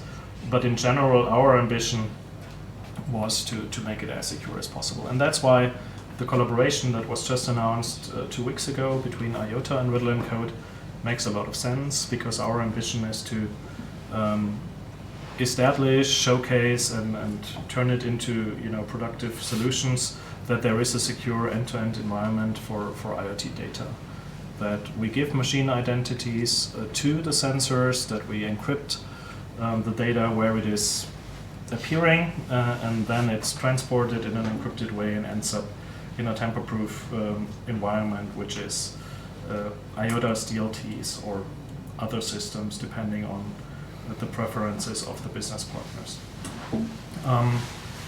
So what are the 3 or 4 things that you should absolutely keep in mind when you think about this question? So the basis for everything is machine identity, and that's also the reason why we started to develop blockchain hardware. We don't consider ourselves a hardware startup, but there was nothing there when we started to work on this 5 years ago. So we not only had to design our own chips or work on our own chip design, but we had to write all the drivers, and we have a middleware that is patented, and because we started early on, quite far-reaching patents, and that's, let's say, our mid-term play, because chips will be most likely built by chip companies. It's nothing we have to take care about, but we can help them with some nice designs and license them out. If you have that machine identity based on Bitcoin addresses or other systems, you will have machine addressability, so every object can have an address, and with every one of our chips is coming a wallet. It can be a software wallet solution in the back end. We do also build hardware wallets. So that means we turn everything into a marketplace. And if you have that in place, machine identity, machine addressability, automated transaction capability, then you have a very interesting foundation for business processes. And the end-to-end data security that we can achieve, especially with IoT-oriented platforms like IOTA, is, I wouldn't call it a side product, but that's an effect if you get the other 3 things in place. And the question of transaction capabilities, or how is the use case design done for payment solutions, well, that has been a problem forever, ever since we started to do business a few 100,000 years ago, most likely, and we went from shells to carved stone to money, paper money, copper money, silver, gold money, and now we're with digital files. So everybody will try to make money out of money. So I think that's nothing new. So what is the thinking behind it? As I said, the basis, not only for industrial IoT, but for other sectors as well, like smart cities or logistics and supply chains. If you can establish a trusted digital identity, then it's already a very good start. And we think that the combination of dedicated crypto hardware plus software that connects these digitally identified objects to a ledger solution is the best and most robust way to do that. So that's why we have this hardware family. If you can break it down into parts of the family, we have non-electrical objects that we can blockchainify based on a sticker form factor. It's really a sticker, so you can stick it on surfaces and it works like a seal. So if you try to peel it off, then the antenna is breaking and the smart functionality is devalidated. So that's the physical reality, and that means if you write your terms and conditions for your service, then you can add that to it. So if you are a company like Amazon and you put such a seal on a parcel, then you can say, well, your right as a recipient is to refuse the parcel if the seal is broken. But you can do whatever you want. That's just the reality. And as I said, you can't rule out brute force or accidents. For legacy electrical objects, we have something that we call, as a company that comes from Vienna, as you could hear from the music, of course, half bean. So it's the coffee house tradition, I guess. And it means that this is a crypto extender module. So you see the I2C interface. It can be plugged into any legacy machine or sensor. And basically what it is, it's a microcontroller and a crypto accelerator, and it can help legacy devices to run elliptic curve algorithms and write blockchain entries. And then we create different chips and boards for greenfield devices. So basically, if you sum it up, we can blockchainify non-electrical objects, legacy electrical objects, and future electrical objects, which is basically everything. Of course, environmental circumstances do apply. So, if the heat is too high or if it's too cold, then of course chip technology might stop working. But in the end, what we have is a trusted and secure environment, and that's the foundation for a lot of things or building blocks that we need to create end-to-end solutions for industrial processes. We haven't really touched on points 5 and 6 here. So yes, we also work with luxury goods companies or art companies, and yes, we can guarantee the authenticity of a pair of sneakers or a painting if you attach that technology for it. And with that, we're also enabling the sharing or the tokenized shared ownership industry that will come up. And if you, or let's put it that way, all of our customers and partners get a smartphone app that can help them to read or write data to the ledger. And if you combine that with a biometrical identifier, then of course you can also use that technology to limit access to entitled personnel. So only an officer at the, is allowed to check your passport, or only a medically equipped person can, hand over some medicine to you. I talked about turning everything into a wallet, and that's very interesting because mostly blockchain is seen, of course, as a modern technology, but serving some defensive goals like increasing security. The whole concept of decentralization is, of course, also a security measure. But the most interesting discussions we have are around enabling new business models. So if you go to a luxury goods company, and that's what we did, this year, for example, we integrated one of our chips, antenna and a chip inside an analog watch. And if you tell them, look, that technology is great to eradicate product piracy, then they don't get terribly excited, because for luxury goods companies, product piracy is a function of marketing as well.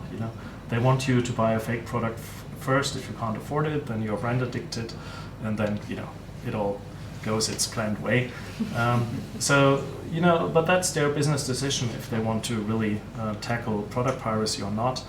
But once they understood that they will now have a wallet inside a watch, inside a handbag, etc., and they can, send not only crypto but bonus points to that object. They can integrate with location-based services or with ERP system. That will be much more powerful than just sending an email as part of a CRM campaign to the users of your products. So we're opening also up new digital spaces for brands, and that's very interesting. And also in the combination with IOTA, many industries want to shift from CapEx intense business models where you buy your car, you have to pay the lift company to install a lift in your house, you have to spend millions to buy a water or gas turbine and put it in your plant. Many of them want to shift to usage-based models, and if you want to shift to usage-based models, you need trusted sources of data that are measuring whatever usage might mean, and then you can establish a business model on it. So that's why metering plus first and last mile security for data is terribly important. So again, takeaway, do not forget about object identity. If you think about how to create end-to-end scenarios, think of addressability and then the transaction capabilities. And of course, IOTA is a great partner in the industry if we think about IoT processes, because yes, we need fee-free data transactions. That's very important. Otherwise, many business models will not fly. So what did we really do so far? Basically, when we sat down with Holger and the colleagues and discussed, does it make sense? Can we really create an end-to-end solution? we relatively quickly came to a conclusion, and the first installation that we did, it's like an internal POC. We basically took an energy meter, combined it. We didn't build in our chips, but we combined it with our IoT wallet. It's a form factor that enables both the object identity for the meter and the transaction capabilities, and then the data is sent to the IOTA ledger. So we can showcase end-to-end not only the fact that we can send data, but also that we can execute coin transactions if we need it. And that's just the first step. If we take this further, and if we talk about market introduction, then we would team up with sensor companies or E-class members, and in the end build our chips in that will do the job that the IoT wallet, which is right now an external device, is doing for this energy meter. But I think you get the feeling. And yes, of course, the value and data transfer is part of this. But basically, what we are hoping to achieve is that all the market partners that IOTA has and that Riddle&Code have, and all the ones that are not fully convinced yet, will take a look at this and realize that this is serious and that's really end-to-end security, and that this will help them to not miss the train of this new economy that we're all working on. Something that I want to quickly also make you familiar with, because you might see it in the black box afterwards. If we think of logistics and industrial IoT, 3 of our products or solutions are coming into play.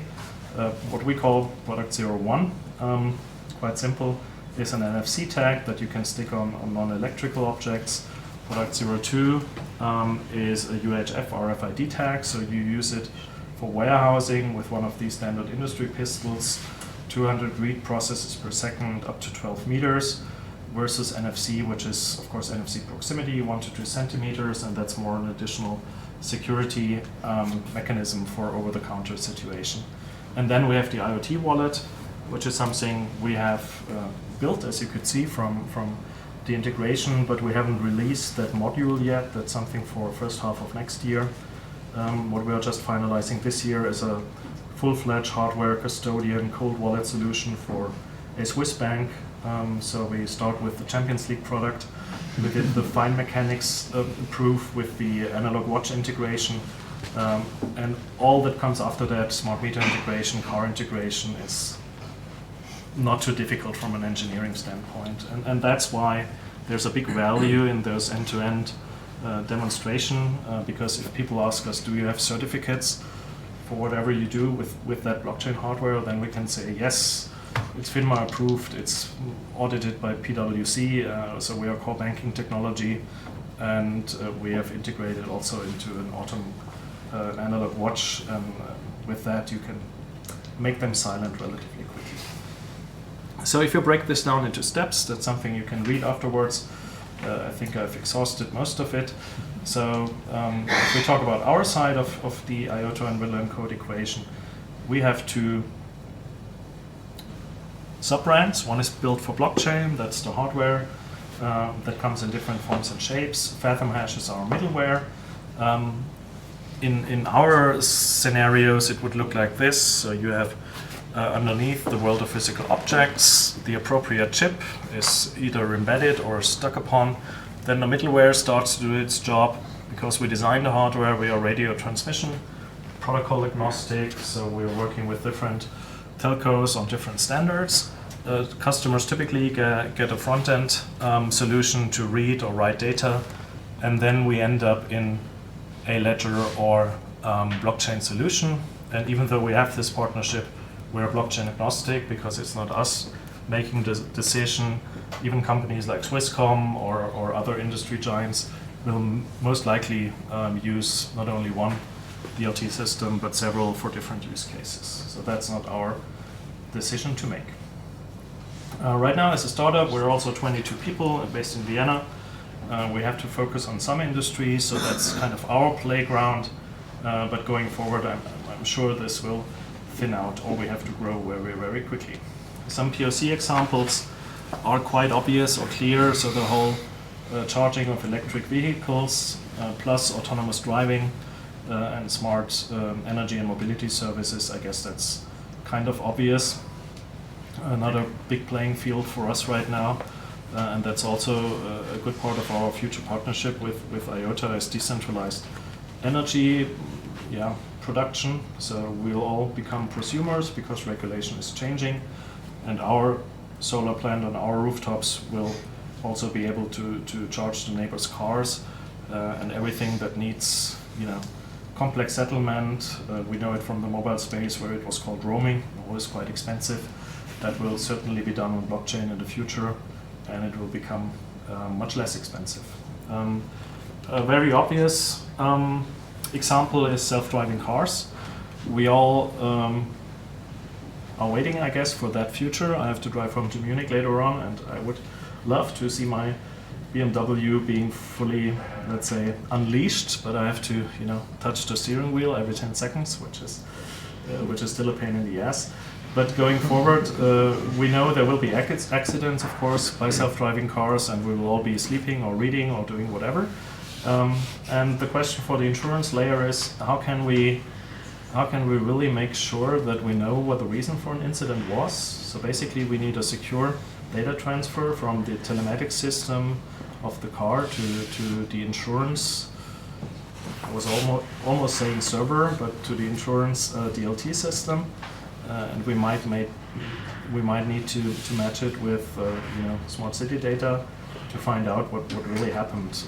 And right now in some markets like Austria, where the insurance industry is a bit more liberalized, we already have telematics boxes in cars that are right now equipped with a SIM card, which is of course a joke in terms of security, and they are sending data to the insurance servers, and you get bonus points if you drive nicely, and you can redeem it at the gas station for a coffee. But for sure we will see hacker attacks on self-driving cars, and we all have a strong interest in making sure that the transfer of data between the car and the layers that need to settle, like the insurers, is happening in a way that is not only secure but also adherent to privacy laws, etc. If you look at our technology, of course, the ideal playing field, or the sweet spot, is where trusted measurement and automated settlement comes together in one place, and that's of course something we could call smart metering. And as I said, we will see it very often, not only in terms of what the utility companies are doing, but we will see it inside cars, machines in the cities, and that's where you will see a lot of benefits. Another aspect that is often what's the English word for it? Overseen, is kind of the indirect effects of blockchain. We all know that we can put a loan on our house or a mortgage because the ownership of house is certified with paper-based authorities. But once we can register movable assets or industry, parts of industrial companies and buildings on the blockchain, this will also open up the opportunity to leverage these assets financially. That's of course a space that has to be still regulated, but this will open up billions and trillions of euros, dollars, whatever have you, because right now, if you look at the balance sheet of companies, this is an asset class that is not leveraged right now. So that's also quite interesting. And then of course logistics and supply chain, I guess that's obvious. Lots of efficiencies that can be realized in that industry. The problem with supply chains is that all the supply chains are quite different. Makes a big difference. If you have a project like we have with WWF to secure the transport of tuna from New Zealand to the restaurants of Tokyo, New York, and Zurich, or if you talk about commodities in the metal industry, or if you talk about spare parts for cars and planes. So very different regulatory frameworks, very different environmental circumstances, but it is clear that an industry or a layer that is as inefficient as supply chains still are is relatively easy prey for blockchain, but it will be hard to launch a one-size-fits-all solutions. So that's pretty much it. Some of our clients and partners, so you can see it's basically tier 1 companies, but as Holger pointed out, many of them have gone through a phase of POCs. Right now they're trying to make up their minds about the short to midterm strategy. So even though it's a criticism that we hear quite often, where are the real, mass market implementations of blockchains? We have to wait for the industry to get there. The technology is already there. It's still quite hard to calculate a business plan because the operational costs of ledgers are still not fully clear or hard to grasp. But as Holger pointed out, this will for sure be a lot easier next year, 2020. And I think then the industry is ready. And if we think about solutions like a car wallet, what's the production planning cycle of such a piece of technology? 5 to 6 years. So it's quite normal that you don't see it now because they only started to work on it 6-12 months ago. So this will take time, but this will be very fundamental once it is there. So that's basically us. I'm happy to take your questions, and as promised, I will open up the black box afterwards. There are a few brochures and stickers back there, but that's all the goodies I could bring. So thanks for your attention, and any questions?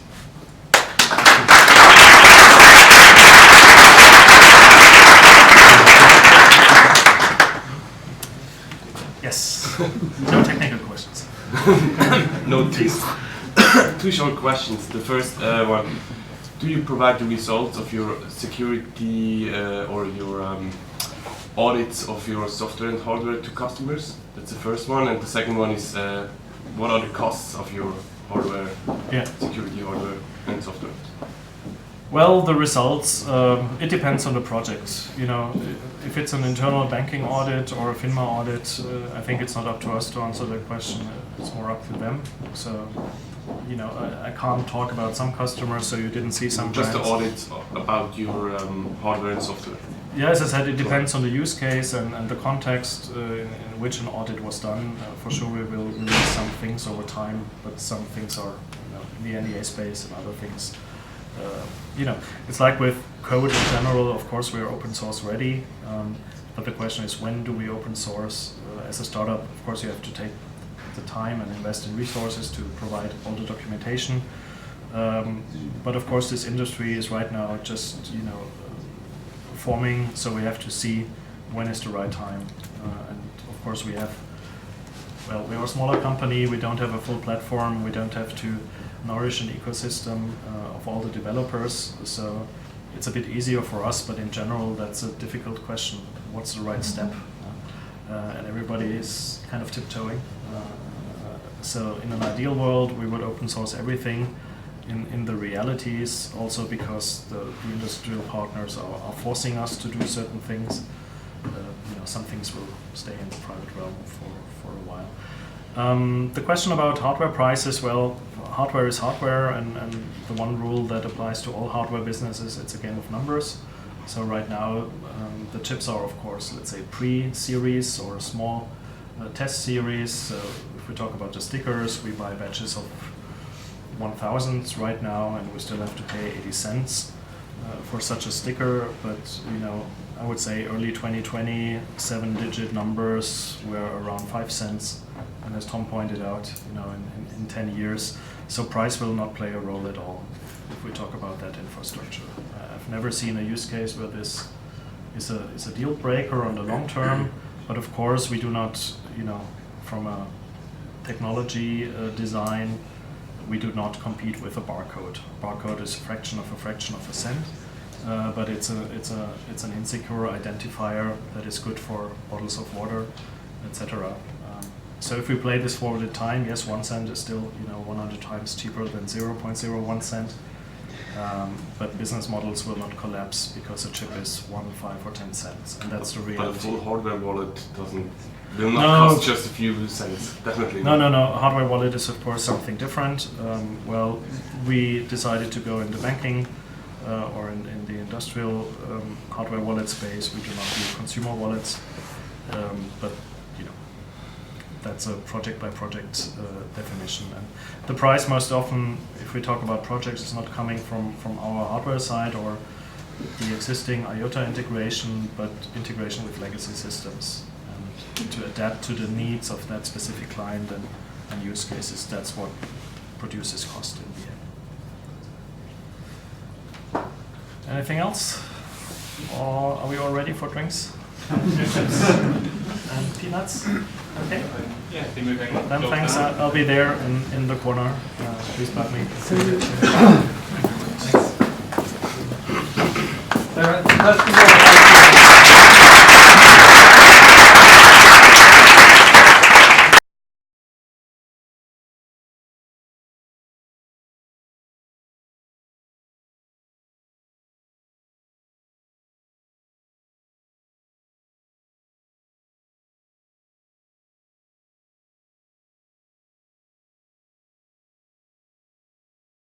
Understand how to use and make value with IOTA. So thank you very much. So if you have any questions about this training, please just knock on our door. And there is a lot of alcohol over there, so I propose that we do some damage on that and take the opportunity to ask questions and so on to some of our speakers. Okay, thank you.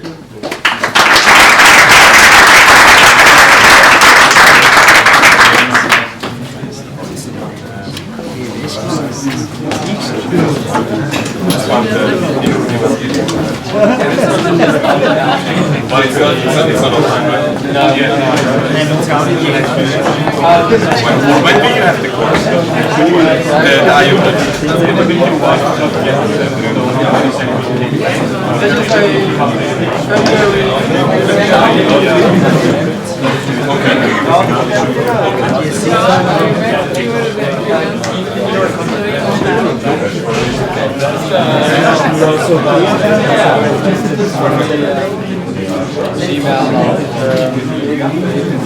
Yeah, it's cool because we're going to be doing a lot of training. 3 days as well, or?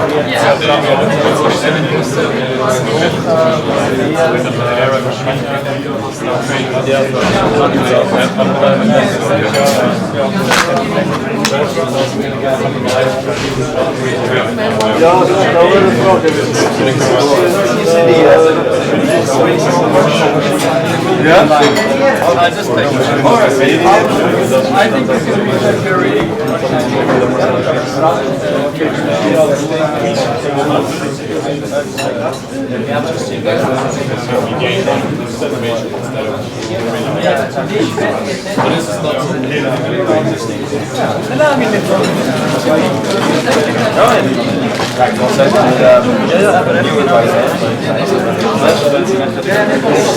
So, Claudia?